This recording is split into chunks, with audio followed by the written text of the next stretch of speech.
Hello, नमस्कार दोस्तों। मैं विकास कुमार, पवन पुत्र कोचिंग दरियावत से। हमने पहले रीट रेखा गणित के लिए अपने जो पढ़ा है कोण और रेखाएं, उसके बाद में त्रिभुज आती है, ज्योमेट्री आती है। ज्योमेट्री में हम सबसे पहले त्रिभुज पढ़ेंगे, उसके बाद चतुर्भुज पढ़ेंगे, वर्त पढ़ेंगे। फिर इन त्रिभुज के संबंधित जो भी आगे क्वेश्चन है वो बाद में करेंगे। अभी केवल ज्योमेट्री से संबंधित अपने को पढ़ना है। ये रीट में, पटवारी में, पुलिस में, एसएससी में, सभी में आपके काम आएगी। तो चलो देखते हैं आज हम ज्यामिति, यानी कि ज्यामिति में सबसे पहले अपन लेते हैं त्रिभुज। ज्यामिति में त्रिभुज लेते हैं। तो त्रिभुज क्या होता है? देखो, किसी त्रिभुज की तीन भुजाएं ए बी सी हैं तो उनकी दो भुजाओं का योग तीसरी भुजा से अधिक होना चाहिए, तभी वो त्रिभुज कहलाएगा, वरना वो त्रिभुज नहीं होगा। जैसे ये त्रिभुज है, इस त्रिभुज की तीन भुजाएं हैं ए बी और सी। ये तीन भुजाएं हैं। इन तीन भुजाओं में से दो भुजाओं का योग तीसरी भुजा से क्या होना चाहिए? अधिक। जैसे मैं कह दूं कि ए प्लस बी इनका मान होगा, किससे बड़ा होगा? सी से। मतलब इन दो भुजाओं का योग तीसरी भुजा से अधिक होगा। ऐसे ही अपन ले लें बी प्लस सी, इन दोनों भुजाओं का अगर योग करें तो इस भुजा का मान ए से बड़ा होगा। ऐसे ही अपन इनका ले लें सी प्लस ए, तो इनका मान क्या होगा?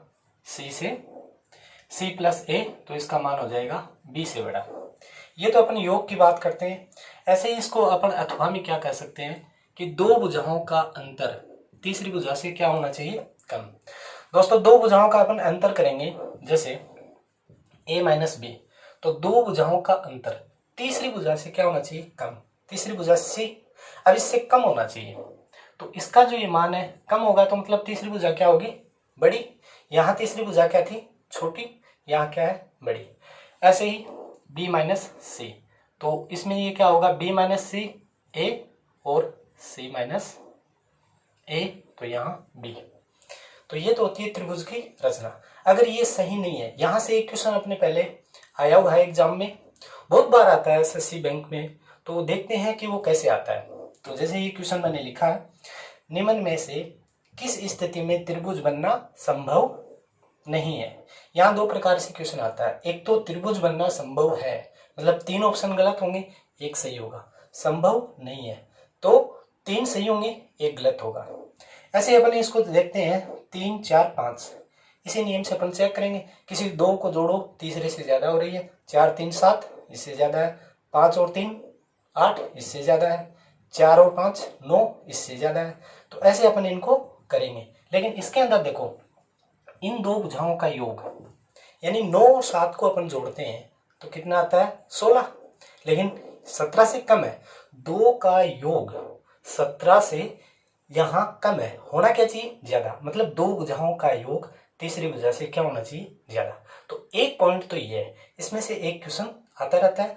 अभी इस क्वेश्चन को गलत नहीं करना है, समझना है संभव है या नहीं। यहाँ अपन जल्दबाजी में संभव है पढ़ लेते हैं और पहला ऑप्शन देखते हैं संभव है, इसको टिक कर देते हैं, जबकि ये नहीं है, तो इसको अपने को गलत नहीं करना है। चलो, इसके बाद में अपन नेक्स्ट देखते हैं।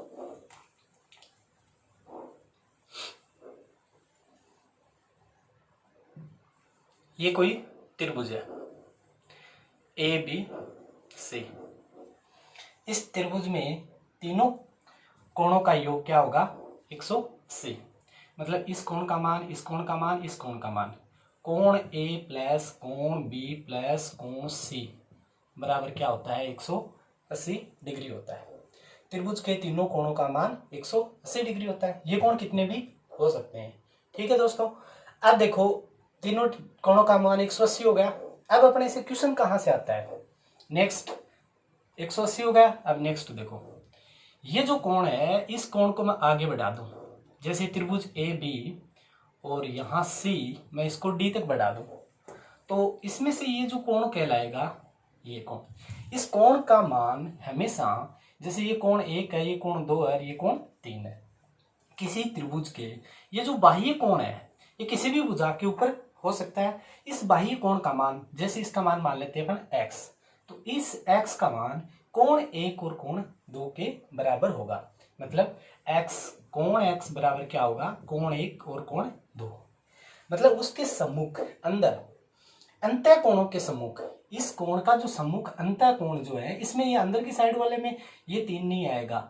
इस कोण के सम्मुख अंदर के जो 2 कोण है, इन दोनों कोणों का योग इस कोण के बराबर होगा। अब देखो दोस्तों, इसमें से क्वेश्चन आता है। क्वेश्चन कैसे आता है, जैसे ये डायग्राम है, इस डायग्राम में से ऐसे क्वेश्चन दे देगा आपको। यहां कोण दे दिया 120 डिग्री और यहां कोण दे दिया आपको x, यहां दे दिया 70 डिग्री और यहां कुछ नहीं लिखा। आपसे पूछेगा कि x का मान क्या है, तो अपने को पता है इस x और 70 दोनों को जब अपन जोड़ते हैं तो इनका योग किसके बराबर होता है, इस कोण के बराबर होता है। तो अपन लिखेंगे कोण x प्लस 70 बराबर 120। तो x बराबर क्या हो जाएगा 120, ये 70 आगे चला जाएगा, यानी इसका अपन पक्षांतरण करेंगे। पक्षांतरण करेंगे तो ये प्लस का 70 है, ये आगे माइनस का 70 हो जाएगा। x बराबर, अब इसमें से घटा दो तो ये कितना आ गया 50 डिग्री। तो इसका मान कितना आ जाएगा 50 डिग्री। अब ये 50 है, ये 70 ही है, तो इन दोनों को जोड़ के इसका घटा लो। यहाँ इसका मान अगर पूछे आपको तो देखो ये एक सरल रेखा है, इसमें पूरा कोण कितना होता है 180। 180 में 120 घटा देंगे तो ये कोण आ जाएगा। इन दोनों कोणों का योग करके 180 में घटा दो, चाहे एक ही बात है। ठीक है दोस्तों, आगे देखते हैं। अब देखो ये जैसे त्रिभुज है, त्रिभुज ए बी सी। अब इस त्रिभुज की 2 भुजाएं बराबर हैं। जैसे मैं कह दूं ए बी बराबर है ए सी। इस त्रिभुज की 2 भुजाएं बराबर है तो ये त्रिभुज क्या कहलाएगा, समद्विबाहु त्रिभुज कहलाएगा। त्रिभुज की 2 भुजाएं बराबर होती है, समद्विबाहु त्रिभुज। तो उसकी सामने वाली भुजा कौन सी होगी, बीसी, और उसके ऊपर जो बनने वाले कोण है ये भी आपस में क्या होंगे बराबर। तो अपन क्या कह सकते हैं, कोण बी बराबर क्या होगा, कोण सी। ठीक है दोस्तों, समझ में आ गया कि ये समद्विबाहु त्रिभुज है, इसकी अगर ये 2 भुजाएं आपस में बराबर हैं तो उसके सामने वाली भुजा पर बनने वाले जो कोण होंगे वो कोण भी आपस में क्या होंगे, बराबर होंगे।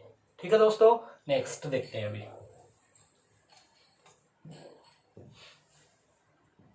ये त्रिभुज है ए बी सी।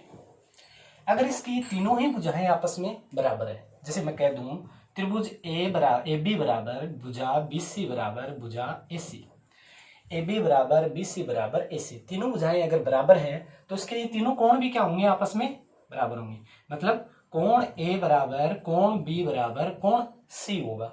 ठीक है, और तीनों कोणों का मान 180 डिग्री होता है और तीनों कोण आपस में बराबर है तो ये प्रत्येक कोण कितने डिग्री का आ जाएगा, 60 डिग्री का।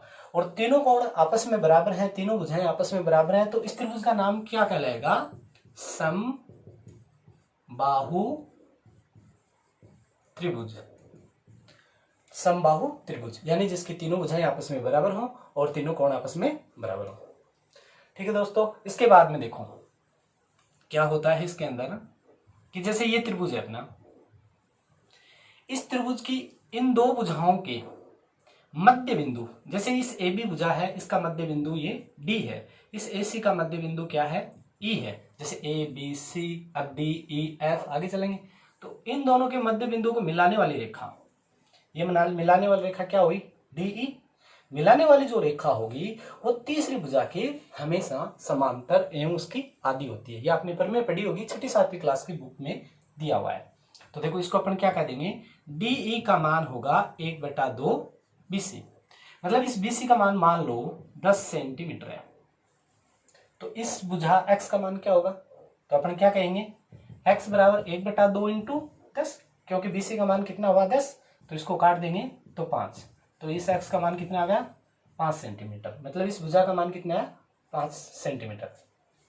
और दूसरी बात ये दोनों आपस में क्या होंगे, समांतर भी होंगी। मतलब DE समांतर होगी BC। मैथ्स में अपन समांतर को ऐसे लिखते हैं, ठीक है, तो DE के समांतर। ये प्रमेय भी आपको याद रखनी है, इसमें से एक क्वेश्चन आता रहता है। अब देखो दोस्तों, नेक्स्ट अगला क्या होता है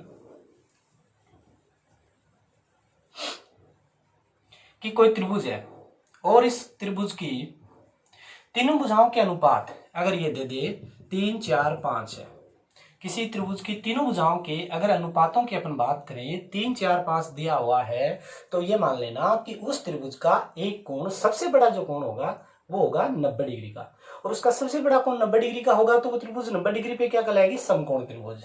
जैसे ये अपने कोई त्रिभुज है तो इस त्रिभुज में ये कोण सबसे बड़ा है 90 डिग्री।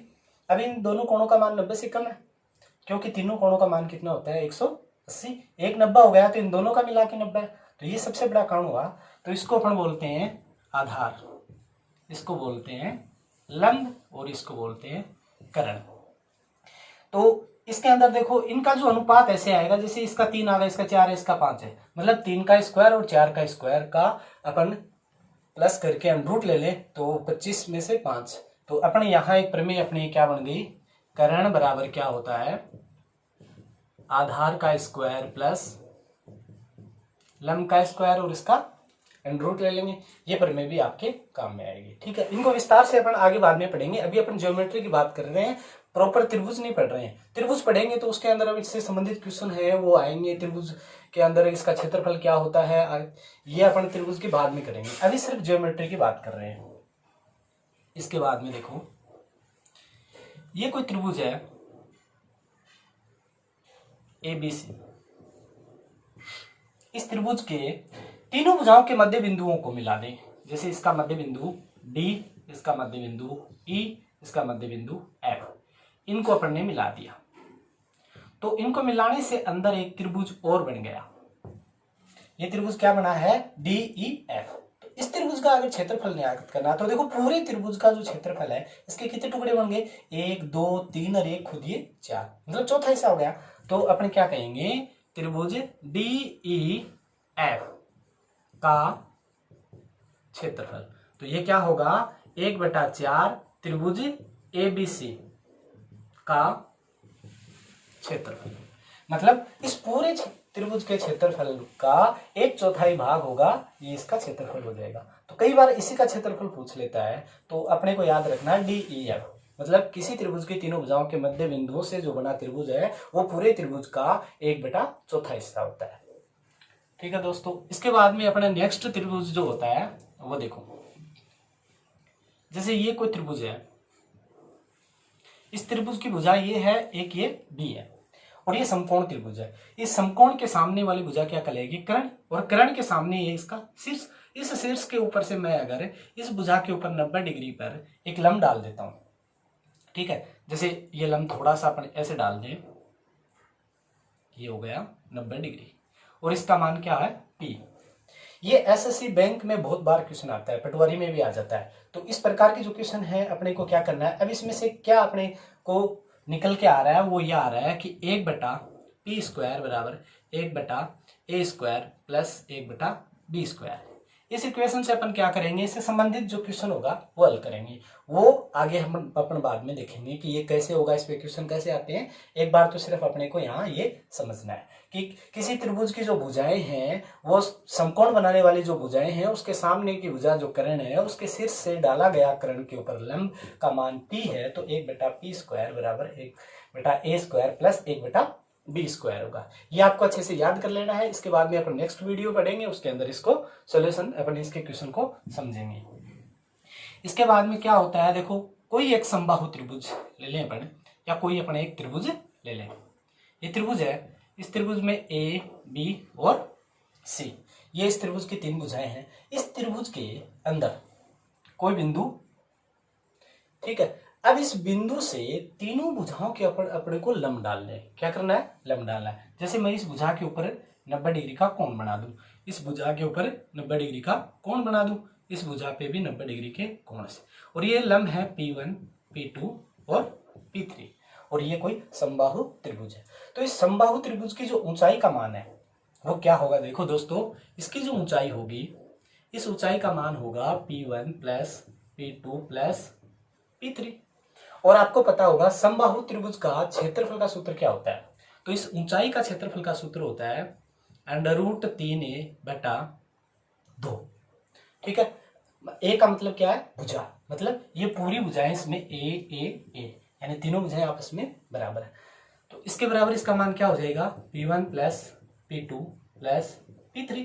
अब अपन ए बराबर निकालें, ए का मतलब भुजा अगर अपने को इसमें से निकालनी है कि ये त्रिभुज की भुजा कितनी है, तो इसका मान क्या हो जाएगा 2/√3 और कोष्टक में P1 plus P2 plus P3, ये अपने को याद करना है।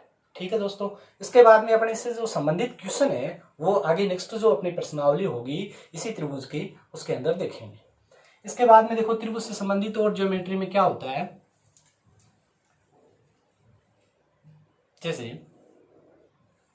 ये कोई एक त्रिभुज है, त्रिभुज ABC, मैंने कह दिया कि इसका कोण का मान है 50 डिग्री, यहाँ 50, 60, 70 कुछ भी हो जाए। ठीक है दोस्तों, अब इसके जो ये दो कोण है इन दोनों कोणों के समद्विभाजक या अर्धक, जैसे ये यहां जा रहा है और ये यहां जा रहा है, मतलब ये जितने डिग्री का कोण है इसका समद्विभाजक हो रहा है और यहां भी इसका समद्विभाजक होता है। जिस बिंदु पर मिलते हैं, मान लो ये बिंदु O पर मिलते हैं, आपसे कहेगा कि मिलने वाले जो बिंदु O है, यानी कि यहाँ ये x डिग्री का जो कोण बन रहा है इसका मान क्या होगा।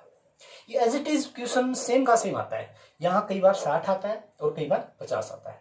ठीक है दोस्तों, तो अब इसको x का मान अपने को ज्ञात करना है, तो कैसे करेंगे, इसका एक फॉर्मूला होता है, इस x डिग्री का मान क्या होगा 90 प्लस, अगर ये अंदर की तरफ कोण है तो प्लस होगा, अगर ये बाहर की तरफ है तो माइनस होगा, तो और कोण a/2।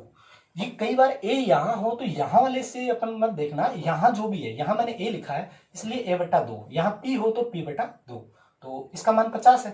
तो अब इस x का मान क्या होगा, देखो दोस्तों 90 प्लस a का मान कितना है 50/2, तो ये x का मान कितना आ गया 90 प्लस 25, तो x का मान कितना आ गया 25, इसमें जोड़ देंगे तो 115 डिग्री, तो इस x का मान कितना है 115 डिग्री। इससे संबंधित एक दूसरा क्वेश्चन और है, समझ में आ गया। आगे देखो, अगर ये अंदर की तरफ नहीं हो, ये कोण अंदर की तरफ नहीं हो, तो अपने को क्या करना है, किसी त्रिभुज के ये जो बाह्य कोण, जैसे इसको भुजाओं को मैं आगे ऐसे बढ़ा देता हूं तो ये भुजा बढ़ गई, अब इसके ये के कोण क्या होगा बाह्य, दो कोण आ गए, बाह्य कोण आ गए। अब इन बाह्य कोणों का जो अर्धक होगा यानी कि समद्विभाजक होगा, ये जितना डिग्री का कोण है उसका आधा, ये जितने डिग्री का कोण है उसका आधा, ये यहां जाएगा, यहां बिंदु O पे मिल रहा है। ठीक है दोस्तों, तो अपने से ये पूछेगा कि इस कोण का मान क्या, जैसे इस कोण का मान अपन कहते हैं कि x डिग्री है, x का क्या मान होगा, तब अपने पास क्या है वही क्वेश्चन होगा, अपने क्या होगा x बराबर 90, वहां प्लस था यहाँ क्या आएगा माइनस आएगा। ठीक है दोस्तों, यहां माइनस आएगा तो ये क्या होगा अब 50/2, तो x बराबर क्या आ गया 90 माइनस 25, तो x का मान कितना है 90 में से 25 घटा दो तो इसका मान कितना आ गया 65 डिग्री, ये अपना क्या हुआ आंसर हुआ। ठीक है दोस्तों, ये दो प्रकार के क्वेश्चन है, इनमें से बहुत बार क्वेश्चन आता रहता है। अब देखो त्रिभुज में केंद्र कितने प्रकार के होते हैं, इसको मिटा दें, चलो नेक्स्ट चलते हैं अपन, यानी कि केंद्रक। अब इसमें 4 प्रकार के केंद्रक होते हैं, लास्ट अपना इसमें पॉइंट ये है कि केंद्रक कितने प्रकार के होते हैं 4। ठीक है, नंबर 1 अंतः केंद्र, अंतः केंद्र, नंबर 2 बाह्य केंद्र या प्री केंद्र, प्री केंद्र, नंबर 3 लंब केंद्र और नंबर 4 केंद्र। ठीक है, अंतः केंद्र यानी कि कोई त्रिभुज है, अब देखो 4 प्रकार के जो केंद्रक होते हैं, कई बार सीधा क्वेश्चन आता है कितने प्रकार के केंद्रक होते हैं 4, 2, 5 ऐसे, तो ये कोई एक त्रिभुज है, इस त्रिभुज के अंतर्गत अपने को क्या करना है त्रिवर्त बनाना है, यानी कि इसकी कोणों का समद्विभाजक, ये कोण है इसको अपन ऐसे प्रकार से काटते हैं तो ये इसका समद्विभाजक हो जाता है और ये इसका समद्विभाजक हो जाता है, जैसे ये अपन प्रकार से ऐसे काटते हैं ये जो होगा, और फिर यहां से अपन क्या करते हैं इसके अंदर एक वर्त बनाते हैं, ये केंद्र क्या कहलाएगा अंतः केंद्र, यानी किसी त्रिभुज की दो भुजाओं, कम से कम 2 या तीनों भुजाओं के कोणों का अर्धक या कोणों का समद्विभाजक जिस बिंदु पर मिलता है वो क्या कहलाता है अंतः केंद्र। इसको अपन क्या कहते हैं अंतर्गत वर्त का केंद्र भी कहते हैं, क्या कहते हैं अंतर्गत वर्त का केंद्र भी कहते हैं। ठीक है, इसके बाद में देखो दूसरा, जैसे ये कोई त्रिभुज है, अब की बार क्या करना है अपने को, भुजाओं का समद्विभाजक करना है, यानी परिकेंद्र बनाना है।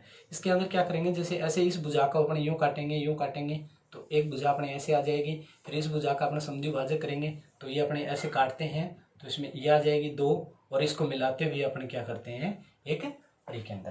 परिकेंद्र जो होगा उसको वर्त का परिकेंद्र हो जाएगा, ठीक है, परिगत वर्त। इसको क्या, परिगत मतलब त्रिभुज के बाहर की ओर कोई वर्त है, परिगत वर्त। तीसरा होता है लंब केंद्र। तो देखो लंब केंद्रक में क्या होगा, जैसे ये त्रिभुज है, इस त्रिभुज की ये भुजाएं हैं ए बी सी, मतलब सामने वाली भुजा के ऊपर लंब डालना है अपने को। ये नहीं देखना है कि ये बराबर है या नहीं, सिर्फ लंब डालना है। ऐसे इसके सामने अपने को लंब डालना है, ऐसे इसके सामने अपने को लंब डालना है, और ये जिस बिंदु पर मिलते हैं उसका केंद्र क्या नाम क्या होगा, लंब केंद्र। ठीक है दोस्तों, मतलब त्रिभुज के शीर्षों से जो अपन लंब डाल रहे हैं सामने वाले भुजा के, वो सारे लंब जो जिस बिंदु पर मिलते हैं वो क्या कहलाएगा, लंब केंद्र। ठीक है दोस्तों, अब अपन नेक्स्ट केंद्रक। केंद्रक देखो इसी से मिलता जुलता ही है, जैसे ये अपने कोई त्रिभुज है ए बी सी, इसके अंदर क्या करना है अपने को, सामने वाले भुजा पे लंब नहीं डालना है, तो क्या करना है कि सामने वाले भुजा के मध्य बिंदु को मिलाएंगे। जैसे ये 10 सेंटीमीटर है तो इसका मध्य बिंदु ये क्या है, 5-5 की हो गई, और इसको अपन मिलाते हैं। ठीक है, जैसे ये यहां ए बी सी था, डी ई एफ पे मिला, ऐसे ये डी ई एफ, और ये कोई बिंदु अपने जी ले लेते हैं या ओ ले लेते हैं। तो इसके अंदर तो सामने वाले भुजा पे 90 डिग्री कोण था, और केंद्रक में क्या है कि सामने वाले भुजा का मध्य बिंदु है। अगर ये समबाहु त्रिभुज है तो यहाँ 90 डिग्री कोण भी हो जाएगा, और ये मध्य बिंदु को मिलाने वाली रेखा इसके अंदर क्या कहलाएगी, माध्यिका कहलाती है। क्या कहलाती है, माध्यिका। और ये जो माध्यिका होगी ये इसको कितने अनुपात में काटेगी, 2:1, 2:1, 2:1, ये इसको काटेगी। तो अपने ये इसको 2:1 में काटेगी। ठीक है दोस्तों, तो इस प्रकार से ये केंद्रक त्रिभुज के अपन ने ज्यामिति के बारे में पढ़ा। अगर आपको ये वीडियो अच्छा लगे तो इसको पूरा देखना और सब्सक्राइब करना। थैंक यू, धन्यवाद।